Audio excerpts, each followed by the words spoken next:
जय हिंद। देखिए अभी एसएससी सीजीएल का पेपर होने वाला है, ठीक है। और एसएससी सीजीएल के पेपर जो होने वाला, आई थिंक मेरे को लगता है सितंबर में होना ही चाहिए और हो ही जाएगा सितंबर में।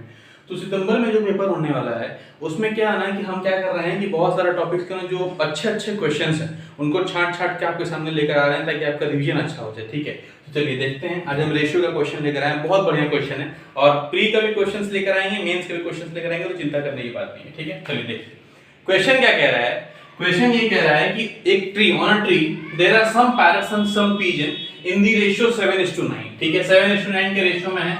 After an hour 8 parrots fly away, 6 pigeons and 10 sparrows come. The ratio of parrots and pigeon on the tree is 1:4. What is the ratio of parrots and sparrows that are on the tree now? ठीक है, चलिए। अब question ये बोला है कि एक tree है, एक पेड़ है, पेड़ के ऊपर कुछ पैरट्स हैं और कुछ पिजन हैं, और वो जो कुछ पैरट्स और कुछ पिजन हैं उन दोनों के बीच का रेशियो 7:9 है। कुछ घंटे के बाद क्या होता है, 8 पैरट्स उसमें से उड़ जाते हैं, यानी कि जो इसमें समझ उड़ा दीजिएगा, ये क्वांटिटी नहीं दिया हुआ है, ये रेशियो दिया हुआ है। पैरट्स और पिजन जो बैठे हुए हैं पेड़ के ऊपर उन दोनों के बीच का रेशियो ये है। और ये 8 पैरट्स फ्लाई अवे, मतलब जो ओरिजिनल क्वांटिटी था उसमें 8 पैरट उड़ गया, बहुत सुंदर। और उसी के बाद क्या हुआ कि 6 पिजन था एंड 10 स्पैरो, ठीक है। तो ये समझिए कि जो ओरिजिनल क्वांटिटी था उसमें से भी क्या हुआ, 6 पिजन उड़ गया। तो अब ये बोला गया है कि 10 स्पैरोस कम, और 10 स्पैरो था वो आ गया। तो ratio of parrots and pigeon on the tree is 1:4। तो 1:4 देखो इसको कैसे सॉल्व करेंगे। हम बहुत ही सिंपल कर रहे हैं। सिंपल क्या, यहां हम लिख ले रहे हैं पी ए से पैरट, और यहां लिख ले रहे हैं पीजी से पिजन, और एक यहां पे स्पैरो का भी दिया हुआ है तो हम एस और पी से लिख ले रहे हैं। एस पी से क्या है, स्पैरो, पिजन और पैरट, ठीक है।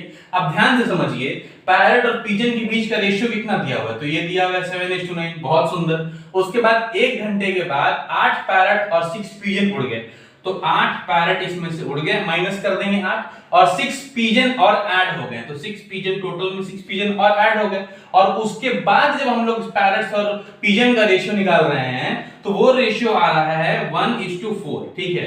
अब बताइए 1:4 का रेशियो आ रहा है, ठीक है। अच्छा, ये 7 और 9 क्या है, ये 7 यूनिट है, 9 यूनिट है, 1 यूनिट है, 4 यूनिट है।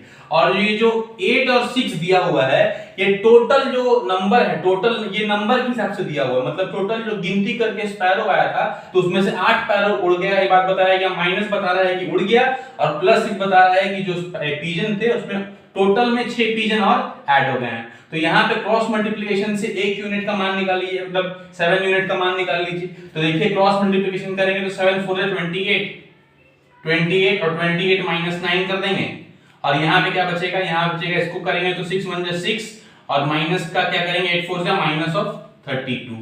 ध्यान से देखिए 28 माइनस 9 होता है 19, यानी कि इसको बोल सकते हैं कि ये 19 यूनिट है, और 30 माइनस माइनस प्लस 66 प्लस 32 ये हो जाएगा 38, यानी एक यूनिट जो वैल्यू हो गया वो वैल्यू हो गया 2 का। 19 से कटता है 2 बार में, वेरी गुड। जब एक यूनिट 2 का वैल्यू हो गया तो मेरे को कितना निकालना है, 7 यूनिट। क्यों 7 यूनिट निकाल रहे हैं, 7 यूनिट इसीलिए निकाल रहे हैं क्योंकि ये जो 7 है सबसे पहले कितना था, 7:9 यूनिट था, मतलब कहीं ना कहीं 7 यूनिट और 9 यूनिट था।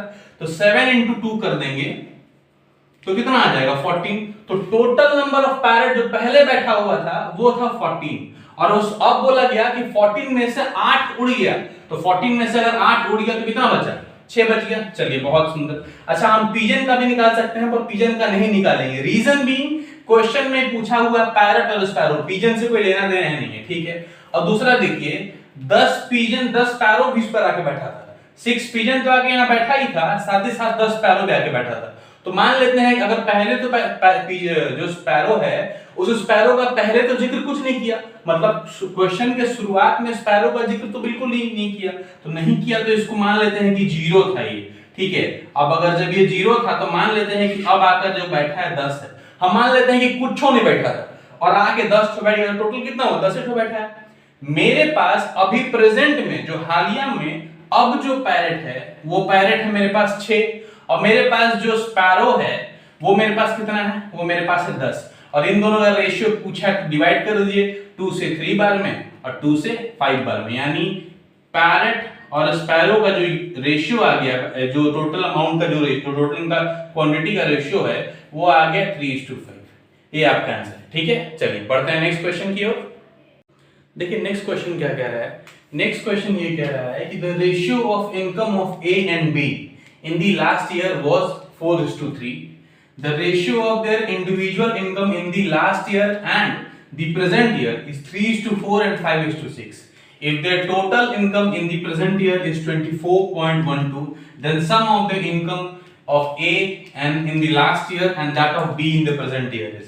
मतलब क्वेश्चन क्या कह रहा है, क्वेश्चन ये बोल रहा है कि ए और बी दो इंसान थे, या दो ए और बी दो लेडीज थी, उन दोनों लेडी का जो लास्ट ईयर का जो उनकी कमाई का जो रेशियो था, अर्निंग का जो रेशियो था वो 4:3 था, ठीक है। और क्या पहला तो ये बात हो गया कि 4:3 था, दूसरा बात ये हो गया कि दो इंडिविजुअल इनकम लास्ट और प्रेजेंट ईयर का था वो 5:6 था। मतलब ए का ये जो एक है उसका जो लास्ट ईयर, मान लीजिए कि लास्ट ईयर को हम एल से रिप्रेजेंट कर दे रहे हैं और यहाँ ए लिख दे रहे हैं, तो एल ए का मतलब लास्ट ईयर ऑफ ए, और यहाँ पे लिख दे रहे हैं पी ए मतलब प्रेजेंट ईयर ऑफ ए। तो लास्ट ईयर और प्रेजेंट ईयर ऑफ ए जो था, इन दो आखिरी साल जो कमाया था और इस साल जो कमाया, इन दोनों का जो रेशियो है ए का वो हो गया आपका 3:4। बहुत ही सुंदर। दूसरा ये बोला गया कि 5:6 किसका है, बी का है। मतलब ये समझ लीजिए कि यहाँ पे अगर एल बी और यहाँ पे पी बी जो हुआ वो कितना हुआ 5:6 मतलब 5/6 हुआ। अब यहाँ से बोला गया है कि उन दोनों के जो प्रेजेंट इनकम है, जो लास्ट ईयर का जो ए और बी का जो था लास्ट ईयर का वो 4:3 था, और प्रेजेंट इनकम का जो सम है वो है 24/12, ठीक है।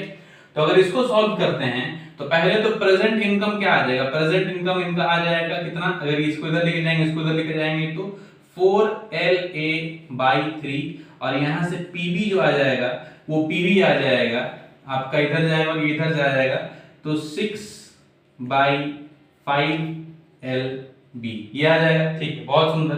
अब एक बात समझिए, बोला गया था कि लास्ट ईयर का इन दोनों का इनकम जो था वो ए और बी का, मतलब लास्ट ईयर LA और LB इन दोनों का जो इनकम था वो क्या था 4:3 था। बहुत सुंदर, 4:3 था। और अभी अगर प्रेजेंट इनकम का बात करेंगे तो प्रेजेंट इनकम कितनी निकल रहा है, पी और पी में निकल रहा है, यानी 4 अगर इन दोनों का मान लीजिए क्वांटिटी है, रेशियो नहीं। अगर इस रेशियो इसका और इसका अगर रेशियो लेते हैं तो हम यहाँ क्या लिखेंगे, हम इसको ऐसे लिख सकते हैं क्या कि 4/3 LA is to 6/5 LB। बहुत सुंदर। अब एक बात समझिए, यहाँ 3 है, यहाँ 5 है, यहाँ 4 है, यहाँ 3 है, ठीक है, वेरी गुड। अब एक बात समझिए, यहाँ 3 और यहाँ 5 है, तो अगर हम कोई ऐसा नंबर से मल्टीप्लाई करें इसको और इसको दोनों को कि LA का जो वैल्यू हो इसको यहाँ रखने से ये पूरा 3 से कट जाए, और उसी तरीके से LB को भी यहाँ रखने से 5 से कट जाए, तो एक सेम नंबर जो 3 से भी कटेगा और जो 5 से भी कटेगा, यानी वो क्या होगा 3 और 5 का एलसीएम 15, तो यहाँ 15 होगा, या 15 का मल्टीपल होगा तो ही कटेगा। तो हम मान लेते हैं कि इन दोनों को अगर 15 से मल्टीप्लाई किया जाए तो क्या होगा, देखिए तो अगर 15 से मल्टीप्लाई करेंगे 15 4 से 60 और 15 3 से 45। तो अब अगर इसको सॉल्व करेंगे तो 4/3 को 4/3 into 15 4 से कितना आ रहा है, ये 60 आ रहा है, और एट द सेम 6/5 यहाँ पे कितना आ रहा है 6/5 LB 3 into 15 आ रहा है, ठीक है। तो ये अगर काटेंगे तो ये आपका कटेगा 3 से 20 बार में, और ये कटेगा 5 से 3 बार में, तो 3 यहाँ पे मल्टीप्लाई होगा, तो 3 3 9 9 6 54, यहाँ आ जाएगा 54, और at the same time 420 into 4 कितना हो जाएगा 80। तो अब ध्यान से समझिए, पिछले साल मतलब कि पिछले लास्ट ईयर का जो रेशियो था वो 4:3 दिया हुआ था, और डेटा का मदद से इस साल का जो रेशियो होगा 80:54 होगा, वो हम निकाल लिए। अब ये बोला गया है कि 80:54 जो भी होगा रेशियो, वो रेशियो किसका है, वो रेशियो आपका यहाँ पे दिया हुआ था 24.12 का रेशियो है, यानी कि मेरा 80 + 54 ये किसका वैल्यू है, ये वैल्यू है 24.12 का। मेरे से पूछा किसका है, मेरे से पूछा है total income of in the present year, the sum of income of A in the last year. A का लास्ट ईयर का इनकम और बी का प्रेजेंट ईयर का इनकम। तो ए का लास्ट ईयर का इनकम कितना हम निकाले 60, और बी का प्रेजेंट ईयर का इनकम कितना निकाले 54। तो 60 में अगर 54 ऐड करेंगे 60 + 50 110 + 4 114 यानी 114, यानी ये समझ लीजिए कि अगर 50 और इसको ऐड करेंगे तो 134 आ रहा है। तो तो 134 अगर 2.24.12 का वैल्यू है तो यहां से हम थोड़ा सा इसको यहां पे कर रहे हैं, ठीक है। तो 24.12 अगर ये किसका वैल्यू 134 का, तो 1 यूनिट का वैल्यू हो जाएगा, इसको डिवाइड करना पड़ेगा। और पूछा कि कौन सा है, मेरे से पूछा है इसका पूछा है, और साथ साथ मेरे से पूछा है इसका। 15 4 से 60 और 60 प्लस 54 140। तो इसको मल्टीप्लाई कीजिए, देखिए यहां से इसको उड़ाइए, खत्म। यूनिट डिजिट चेक कीजिए, 134 को 10 से मल्टीप्लाई करने से होता है 1340, यानी 10 बार में तो नहीं कटेगा। अब यहाँ पे 2 है तो यूनिट डिजिट में 4 3 यानी 13 चेक, 10 में प्लस 3 13 से चेक कर सकते हैं।